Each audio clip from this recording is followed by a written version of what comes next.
Well, hello. It's been a while since I've done one of these. I'm just about to jump on a call with my inner circle members. I want to teach them about power struggles today. But I wanted to share this memory with you. It just randomly popped into my head as I was drifting off to sleep last night, like the ADHD brain tends to gift us with on occasion. And it was a moment with my middle son. He's 18 now, but I think he was about 4 or 5 at the time this happened. And he had a diagnosis of autism, and his brothers have diagnoses of Asperger's. But he had a significant speech delay, and it was very, very difficult to understand him until he was around 6. And he got a lot of speech and language help in school, which helped him tremendously.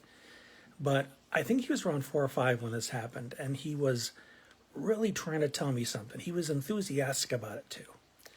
And he just couldn't form the words clearly. And I kept asking him to repeat himself, and I was really trying hard to understand him. And at some point, he got really frustrated, and he just balled his hands up in a fist and just, thrust his fist down at his side in frustration and said, "Why don't you understand me?" And I felt so helpless in that moment because I desperately wanted to. And he couldn't get the words together. I couldn't understand him. And we just couldn't meet. We couldn't connect. And there's nothing I could do. I'm the dad. I'm supposed to have all the answers. I'm supposed to have the solutions. And I felt utterly helpless. I felt like I failed him. And I felt that way for a long time, because all I could really do is just promise him I was going to keep trying. And that's what we did. We kept working with the schools. I kept reassuring him that we weren't giving up, that we were going to find more help, that I wasn't going to give up on him. I was asking him not to give up on me, that we were going to find a way to connect with each other. And lo and behold, he's now 18. You can tell by talking to him. He does talk in a very unique way, but you can absolutely understand him. And he's an absolute delight. He's got a beautiful way of looking at the world. He's very creative. He's funny. And he's a delight to talk to. And I'm thrilled that we stuck with him, not just from a human being standpoint, because you don't want to give up on anybody.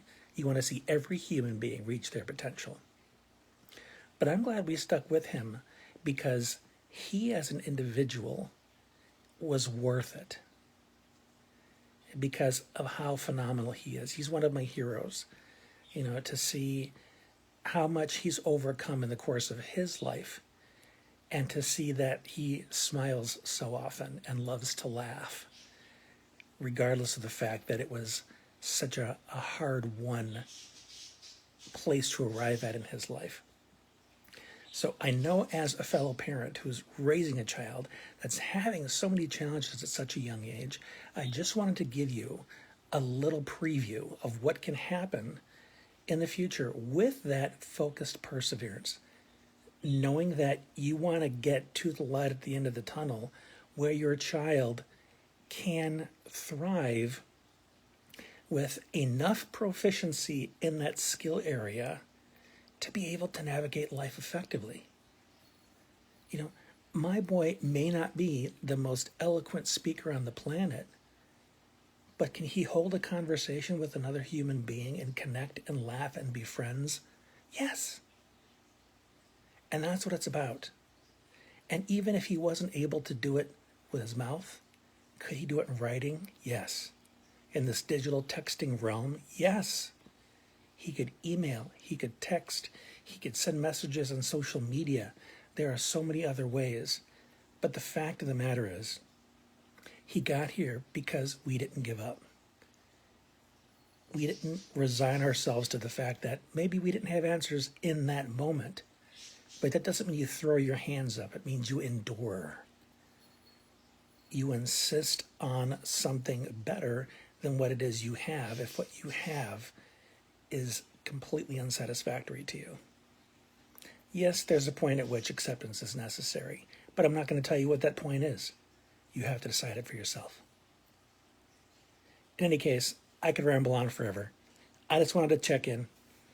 Hopefully this was helpful in some way. If so, let me know. I always appreciate that. And if there's anybody that you think of that could benefit from this message, let them know. Until we talk again, this has been Brian. Thanks for being you.